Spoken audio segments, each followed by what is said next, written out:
BA first year के सभी विद्यार्थियों का हमारी क्लास में स्वागत है। और जैसा कि आपको पहले वीडियो में बताया गया था, भारतीय संविधान की प्रमुख विशेषताएं, और उन विशेषताओं में हमने भारतीय संविधान की विशेषताएं पढ़ी थी। इन विशेषताओं में आपको बताया गया था कि संविधान का अर्थ क्या होता है, संविधान को आप किस प्रकार से डिफ़ाइन कर सकते हैं। जहाँ पर आपको बताया गया था संविधान से हमारा जो अभिप्राय है, विशेषकर जिसमें आपको बताया गया था कि जहाँ एक व्यक्ति का पीपल टू पीपल, एक व्यक्ति का दूसरे व्यक्ति के साथ में संबंध क्या होगा, इसके बारे में आपको बताया गया था कि उसे हम संविधान कहते हैं। जहाँ पर एक व्यक्ति का दूसरे व्यक्ति के संबंध के बारे में हमें जानकारी उपलब्ध कराता है, उसे हम संविधान कहते हैं। दूसरे में आपको बताया गया था कि कोई भी एक व्यक्ति है, उस व्यक्ति का स्टेट राज्य है, राज्य के साथ में संबंध क्या होगा, इसके बारे में जो जानकारी हमें उपलब्ध कराता है, उसे हम संविधान कहते हैं। और इसके साथ में आपको बताया गया था कि स्टेट राज्य का इंटरनेशनल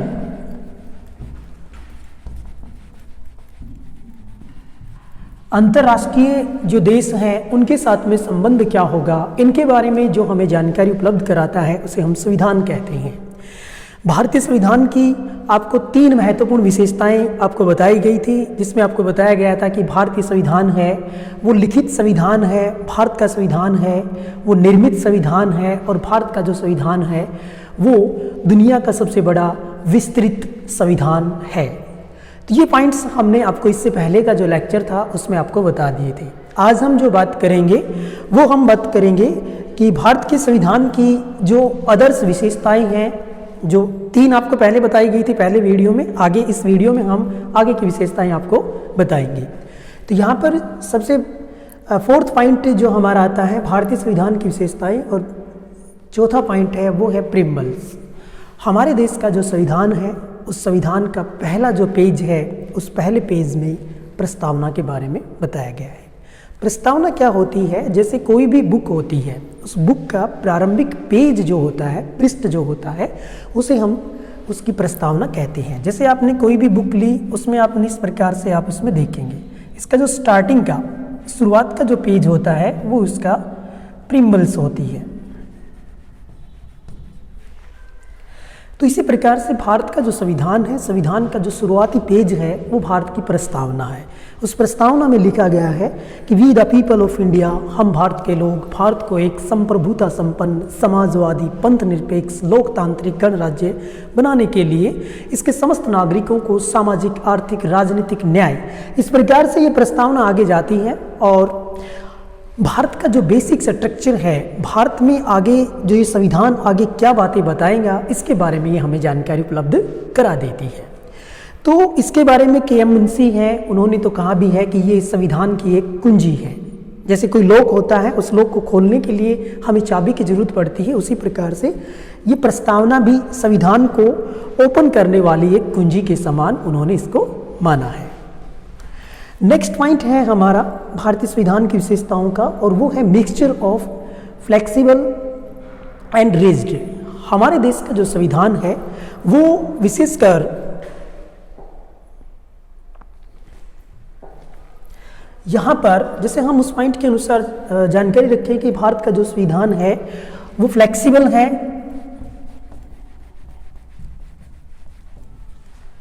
और नेक्स्ट जो आपको बताया गया है वो है यहाँ पर रिजिड। फ्लेक्सिबल का अर्थ होता है, ऐसा नहीं है कि कोई चीज़ फ्लेक्सिबल है, जैसे कोई स्प्रिंग फ्लेक्सिबल होती है, उसमें भी नहीं है। और यहाँ पर रिजिड का अर्थ यहाँ पर ये भी नहीं है कि जिसका भारतीय संविधान है वो कठोर है। कठोर का अर्थ नहीं कि उसमें कोई लोहे का कोई मटेरियल डला हुआ है, नहीं, ऐसा नहीं है। इसको आप समझिएगा कि फ्लेक्सिबल का जो अर्थ होता है, उसका हमारा अभिप्राय है कि भारत के संविधान में हम सिंपल मेजॉरिटी के माध्यम से संशोधन कर सकते हैं।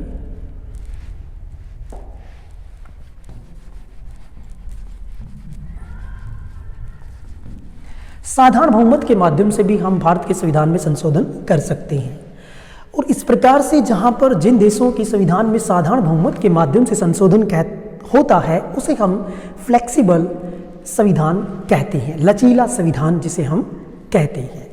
रिजिड के बारे में हम बात करें तो कठोर, तो भारत का संविधान फ्लेक्सिबल भी है, लचीला भी है और रिजिड कठोर भी है। कठोर और लचीला दोनों का भारत का संविधान मिश्रण है। कठोर क्या होता है? कठोर से हमारा अभिप्राय है कि संविधान में संशोधन करने के लिए यहाँ पर स्पेशल जो मेजॉरिटी है उसकी आवश्यकता पड़ती है।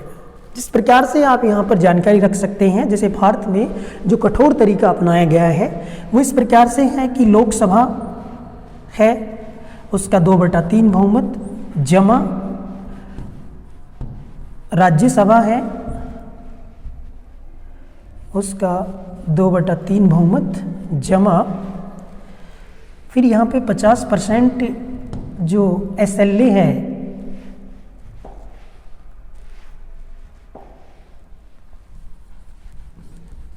राज्य विधानसभाएं हैं उनकी स्वीकृति, और फिर जमा है प्रेसिडेंट, हमारे देश का राष्ट्रपति है उसके हस्ताक्षर। इनके माध्यम से भारतीय संविधान में संशोधन किया जा सकता है। तो इसे हम विशेषकर जब बात करते हैं तो ये है यहाँ पर flexible and rigid constitution. Simple तरीके से भी संशोधन हो सकता है और कठोर तरीके से या विशेष बहुमत के माध्यम से भी संशोधन हो सकता है। तो ये जानकारी हमने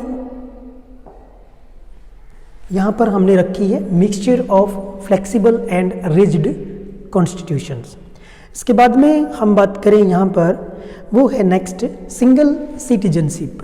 भारत का जो संविधान है उस संविधान में सिंगल सिटीजन के कंसेप्ट को अपनाया गया है। सिंगल सिटीजन का अर्थ यहाँ पर ये है, जैसे आप अमेरिका में जाएंगे, आप यदि हम USA के बारे में बात करें, यहाँ पर ये व्यवस्था की गई है कि यहाँ पर जैसे 50 स्टेट हैं और 50 स्टेट के पास में अपने विशेषकर यदि बात की जाए तो 50 के 50 जो स्टेट हैं वो अपने नागरिकों को यहाँ नागरिकता उपलब्ध कराते हैं।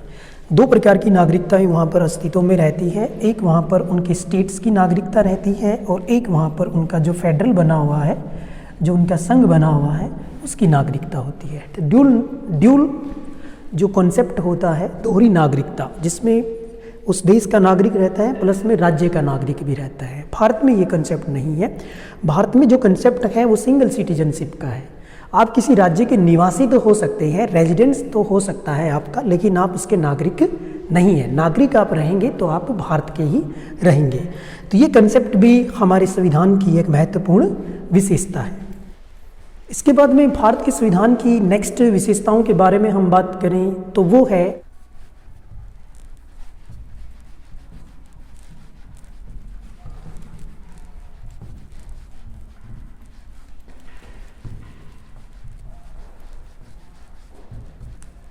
Fundamental rights. आपको भारत के संविधान में मौलिक अधिकार मिलेंगे। भारत का जब संविधान आप पढ़ेंगे तो वहाँ पर इसके आर्टिकल्स हैं 12 से लेकर 35 तक। भारतीय संविधान का पार्ट है, भाग के बारे में हम बात करें तो पार्ट है यहाँ पर 3। भाग 3 में फंडामेंटल राइट्स के बारे में वर्णन किया गया है कि भारतीयों को मौलिक अधिकार दिए गए हैं। ये मौलिक अधिकार विशेष रूप में यदि शुरुआती दौर में हम बात करें तो 7 प्रकार के मौलिक अधिकार थे, जिसमें हम बात करें समानता का अधिकार, स्वतंत्रता का अधिकार, शोषण के विरुद्ध अधिकार, धार्मिक स्वतंत्रता का अधिकार, सांस्कृतिक और शिक्षा का अधिकार, और एक था वहाँ पर राइट टू प्रॉपर्टी, संपत्ति रखने का अधिकार, और संवैधानिक उपचारों का अधिकार। अब यहाँ पर राइट टू प्रॉपर्टी, ये जो आर्टिकल था, आर्टिकल 31, इस आर्टिकल 31 में जो वर्णन किया गया था, राइट टू प्रॉपर्टी के बारे में वर्णन किया गया था, और इसे भारतीय परिवेश के माध्यम से यदि हम बात करना चाहें तो 44वां एक अमेंडमेंट था।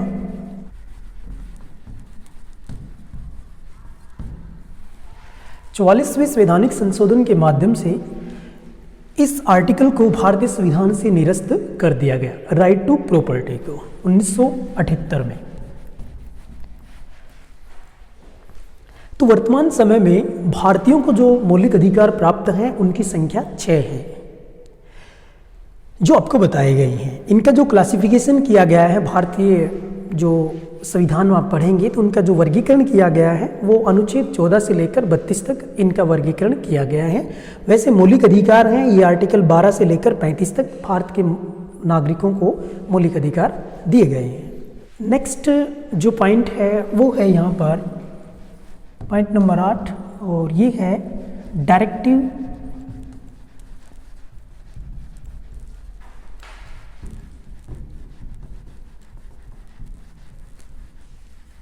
प्रिंसिपल। भारतीय संविधान में राज्य से संबंधित है, ये स्टेट्स के बारे में बात करता है। जैसे फंडामेंटल राइट्स थे वे तो नागरिकों के संबंधित थे, और जो ये डायरेक्टिव प्रिंसिपल्स हैं ये स्टेट से संबंधित है कि राज्य को क्या कार्य करने चाहिए। इनके बारे में हम वर्णन करें तो भारत का जो संविधान है, भारतीय संविधान का पार्ट 4 भाग 4 और आर्टिकल के बारे में बात करें तो आर्टिकल 36 से लेकर 51 तक यहाँ पर डायरेक्टिव प्रिंसिपल के बारे में वर्णन किया गया है, जिसमें बताया गया है कि किस प्रकार से एक राज्य सरकार है वो कार्य कर सकती है। जैसे हम इसमें से एक दो आर्टिकल्स के बारे में बात करें, अनुच्छेद 40 के राज्यों में ग्राम पंचायत है उनकी स्थापना करने का प्रयास किया जाएगा। 40 के बारे में बात करें तो सभी को समान कार्य के लिए समान जो वेतन है उसकी व्यवस्था की गई है। महिला और पुरुष के बीच में किसी प्रकार से उनके वेतन में डिफरेंस नहीं किया जाएगा। इन सब बातों के बारे में यहाँ पर भारतीय संविधान वर्णन करता है। तो भारत के संविधान में डायरेक्टिव प्रिंसिपल्स का वर्णन भी किया गया है। ये प्रिंसिपल्स हैं ये स्टेट से संबंधित है, राज्य। और इससे पहले आपको बताए गए थे फंडामेंटल राइट्स थे वो यहाँ पर भारत के जो नागरिक हैं उन नागरिकों से संबंधित है।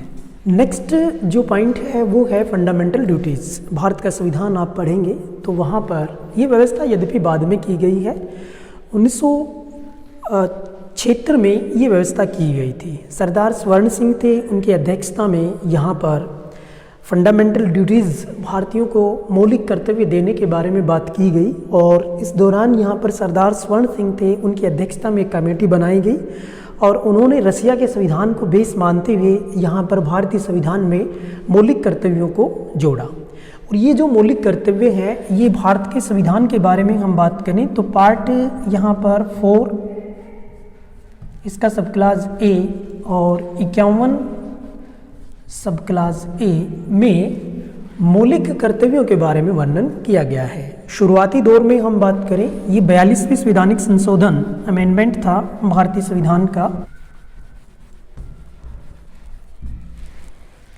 42वें संवैधानिक संशोधन के माध्यम से ये भारतीय जो संविधान है उसमें जोड़ा गया 1976 में।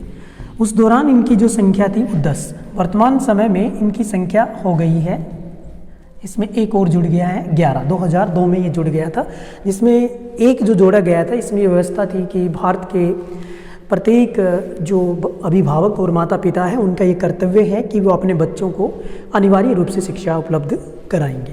तो अनुच्छेद 51A और भारतीय संविधान का पार्ट 4A में इसका वर्णन किया गया है। तो ये व्यवस्था भी भारतीय संविधान की एक विशेषता है। भारतीय संविधान की नेक्स्ट जो विशेषता है, 10वीं विशेषता है, वो है पार्लियामेंट्री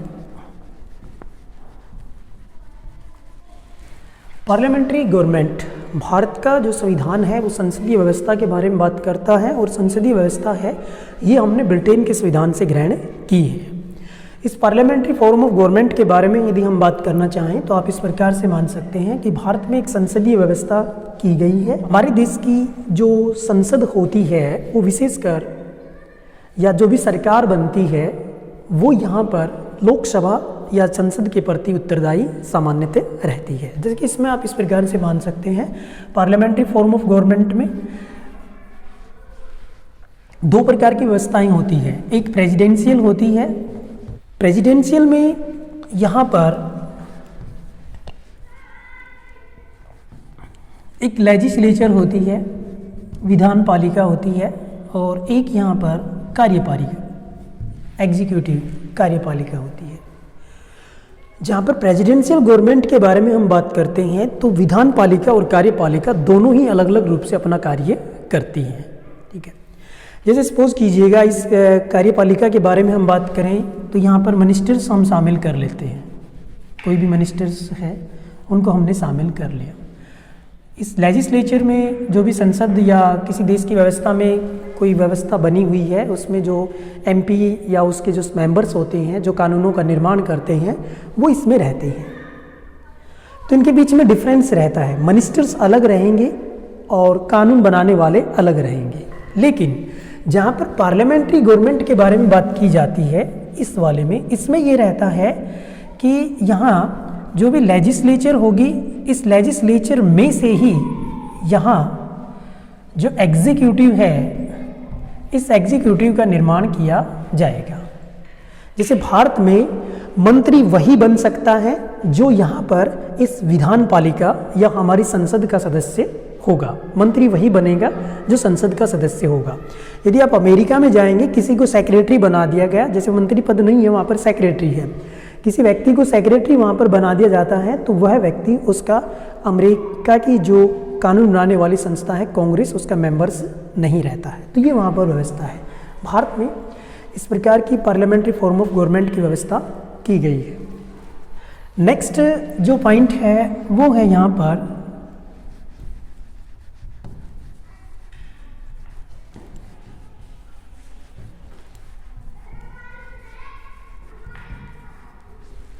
बाई कैमरल लेजिस्लेचर। हमारे देश के संविधान में जो विधान पालिका है, जैसे आपको बताया गया संसद, उस संसद के भी यहाँ पर 2 सदन बनाए गए हैं, वो आप भली बात ही जानती होंगे। एक है यहाँ पर लोकसभा और एक है यहाँ पर राज्यसभा।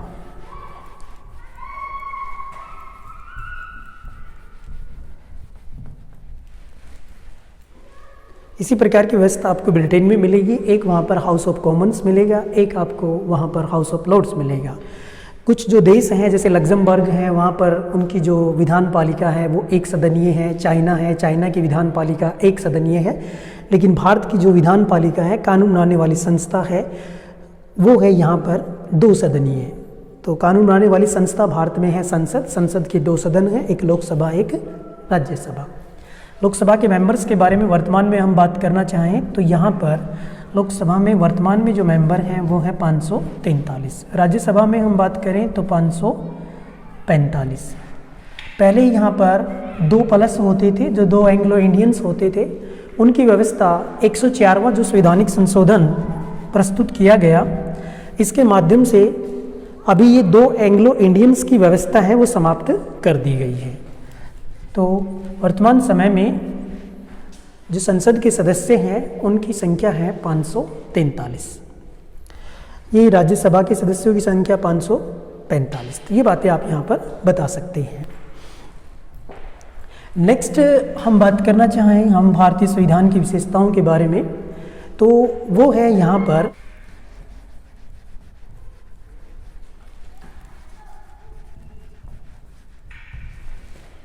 Dual government. भारतीय संविधान की एक विशेषता ये भी है कि यहाँ पर दोहरी शासन व्यवस्था का वर्णन किया गया है।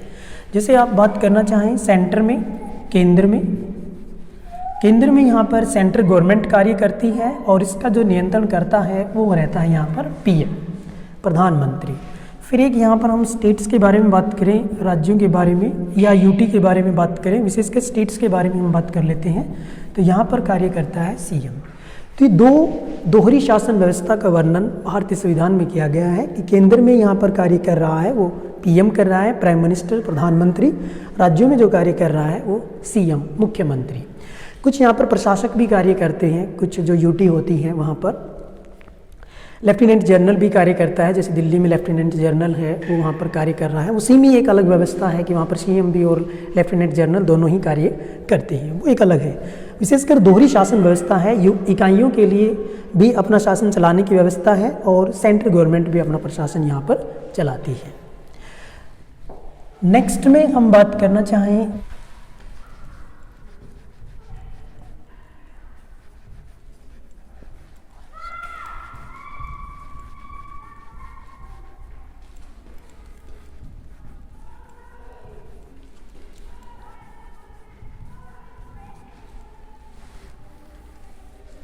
नेक्स्ट है यूनिवर्सल अडल्ट फ्रेंचाइज। जिसे हम सार्वभौमिक वैश्विक मताधिकार के बारे में बात करते हैं। भारत के संविधान में ये व्यवस्था है। जैसे हम बात करना चाहें अनुच्छेद 325, इनमें ये व्यवस्था 325 और 326 इनमें ये व्यवस्था की गई है विशेषकर कि भारत के जो समस्त नागरिक हैं वो अपना वोटिंग कार्ड है वो बनवा सकते हैं, अपना मतदाता पहचान पत्र है वो बनवा सकते हैं और उनके साथ में किसी भी प्रकार से कोई भेदभाव यहाँ पर नहीं किया जाएगा। और विशेषकर यहाँ पर हम बात करें कि कोई भी व्यक्ति है, कोई भी बेस, धर्म, भाषा, जाति, गोत्र इत्यादि की सब जो बाइसेस हैं उनको यहाँ पर अलग करके ये व्यवस्था की गई है कि भारत के नागरिक, एक यहाँ पर जो डिस्क्रिमिनेशंस का पॉइंट है वो आप यहाँ मान सकते हैं कि एज है, यहाँ पर एज रखी गई है 18 वर्ष। जिनकी एज 18 वर्ष हो जाती है वो अपना मतदाता पहचान या भारत का वोटर है वो बन सकता है और वोट डाल सकता है।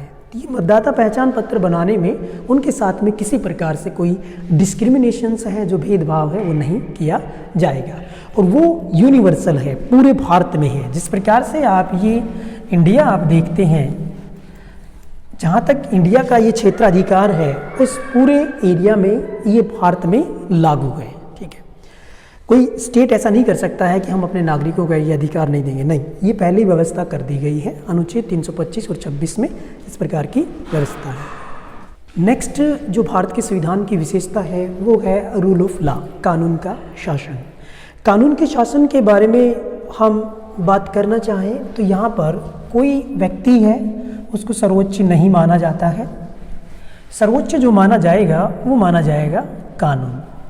तो रूल ऑफ लॉ से हमारा अभिप्राय है जहाँ पर कोई व्यक्ति सर्वोच्च न होकर कानून सर्वोच्च हो उसे हम रूल ऑफ लॉ कहते हैं, कानून का शासन कहते हैं। तो भारत के संविधान में ये व्यवस्था की गई है जहाँ पर हम कहते हैं ये कानून का शासन है।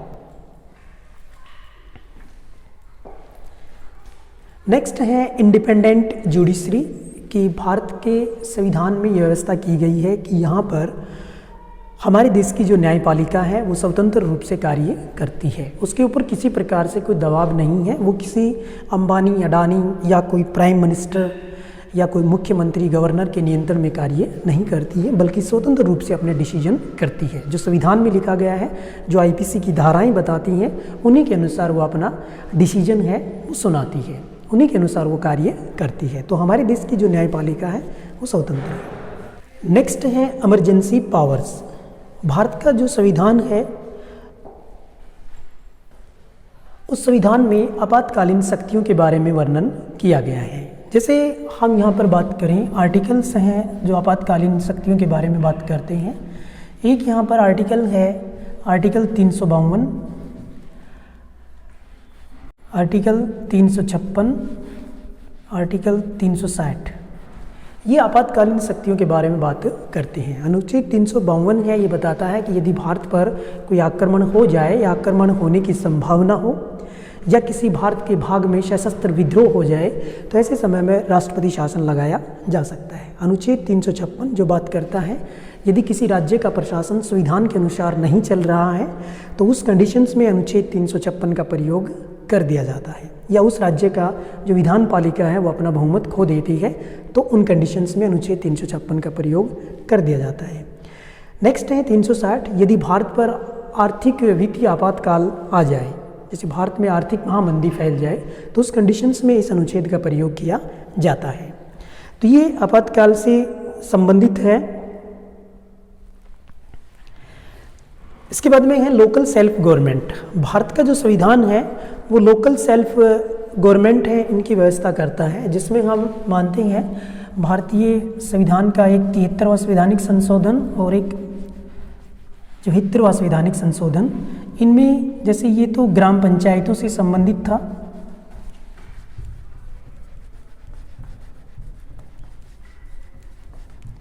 और ये जो सिटी है सिटी के रिगार्डिंग था। इनमें शहर का प्रशासन शहर के नागरिकों के द्वारा, गांव का प्रशासन गांव के नागरिकों द्वारा चलाया जाए, इस प्रकार की व्यवस्था भी भारतीय संविधान करता है। तो ये संवैधानिक संशोधन थे, इनके माध्यम से भारतीय संविधान में ये व्यवस्था अभी वर्तमान समय में है। इसके बाद में हम नेक्स्ट में बात करें और वो है ज्वाइंट इलेक्टोरल सिस्टम। भारत का जो संविधान है वो संयुक्त निर्वाचन प्रणाली के बारे में बात करता है।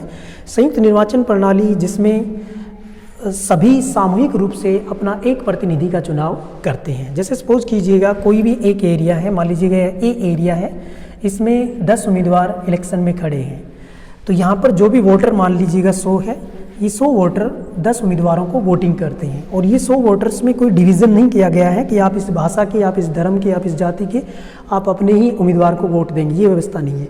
इस एक एरिया से एक ही व्यक्ति का निर्वाचन किया जाएगा। इस प्रकार से इसे हम ज्वाइंट इलेक्टोरल सिस्टम कहते हैं और ये व्यवस्था भारतीय संविधान में की गई है। नेक्स्ट भारत के संविधान की जो विशेषता है वो है एंटी डिफेक्शन। भारत का जो संविधान है, शुरुआती दौर में भारत के संविधान में व्यवस्था नहीं थी, ये बाद में व्यवस्था की गई। एंटी डिफेक्शन 1985 में यहाँ पर व्यवस्था की गई थी और ये 52वां संवैधानिक संशोधन था। इसमें ये व्यवस्था की गई थी कि यदि कोई व्यक्ति अपनी पार्टी छोड़कर दूसरी पार्टी में जाता है तो उसे दल बदल माना जाएगा। तो दल बदल के बारे में भी भारतीय संविधान में व्यवस्था अभी वर्तमान समय में ये हो गई है। 1985 में ये किया गया था, 52वां संवैधानिक संशोधन था ये, ठीक है। और इस संवैधानिक संशोधन के माध्यम से ही भारत में दल बदल है उसको रोका गया था। तो ये व्यवस्था भारतीय संविधान में की गई है। इसके बाद में 51वां संवैधानिक संशोधन भी यहाँ पर दल बदल से रिगार्डिंग ही था और इसके माध्यम से भी दल बदल को रोकने का प्रयास यहाँ किया गया था। तो ये व्यवस्था भी भारतीय संविधान में की गई है। इनके आगे डिटेल्स आएंगी, वो आपको अलग से बताई जाएंगी। इसके बाद में नेक्स्ट जो पॉइंट है वो है इंटीग्रेटेड जुडिशरी। हमारे देश की जो न्यायपालिका है वो यहाँ पर इंटीग्रेटेड है। इंटीग्रेटेड का यहाँ पर जो विशेषकर अर्थ है वो इस प्रकार से है, जैसे यहाँ पर ग्राउंड लेवल पर जो कार्य करती है वो डिस्ट्रिक्ट कोर्ट है, फिर यहाँ पर कार्य करते हैं वो हाई कोर्ट है, टॉप लेवल पर कार्य करते हैं वो सुप्रीम कोर्ट है। तो district court, high court, supreme court, और इनको इस प्रकार से पिरामिड की भांति है, तो ये इंटीग्रेटेड हो जाती है, एकीकृत। इसके फैसले को ये चेंज कर सकता है, इसके फैसले को ये चेंज कर सकता है, तो इस प्रकार से ये व्यवस्था की गई है। तो हमारे देश के संविधान में इंटीग्रेटेड एकीकृत जो न्यायपालिका है उसकी व्यवस्था की गई है। आपके लिए क्वेश्चन है, जो स्टूडेंट्स ये वीडियो देख रहे हैं, आपके लिए है कि आप ये बताएं कि वर्तमान समय में सर्वोच्च न्यायालय के मुख्य न्यायाधीश कौन हैं। वर्तमान समय में सर्वोच्च न्यायालय के बारे में हम बात करें तो 33+1 34 न्यायाधीश कार्य करते हैं। इसका मुख्यालय है वो यहाँ पर दिल्ली में है। नेक्स्ट जो पॉइंट है वो है सुपरमेसी ऑफ द कॉन्स्टिट्यूशंस। हमारे संविधान की ये भी अपने आप में एक विशेषता है कि हमारे देश का जो संविधान है वो सर्वोच्च है, ठीक है। न यहाँ पर कोई प्रधानमंत्री सर्वोच्च है, न राष्ट्रपति सर्वोच्च है, न कोई राज्यपाल, न मुख्यमंत्री, न कोई बिजनेसमैन, बल्कि जो सर्वोच्च है वो संविधान है। जो बातें संविधान में बताई गई है उन्हीं के अनुसार ही कार्य होगा। तो इस प्रकार से ये जो हमने बात की है, इस प्रकार से आज हमने जो बात की वो भारत के संविधान की प्रमुख विशेषताओं के बारे में बात की है। इसमें कोई क्वेश्चन हो तो आप हमें कमेंट कर सकते हैं। धन्यवाद।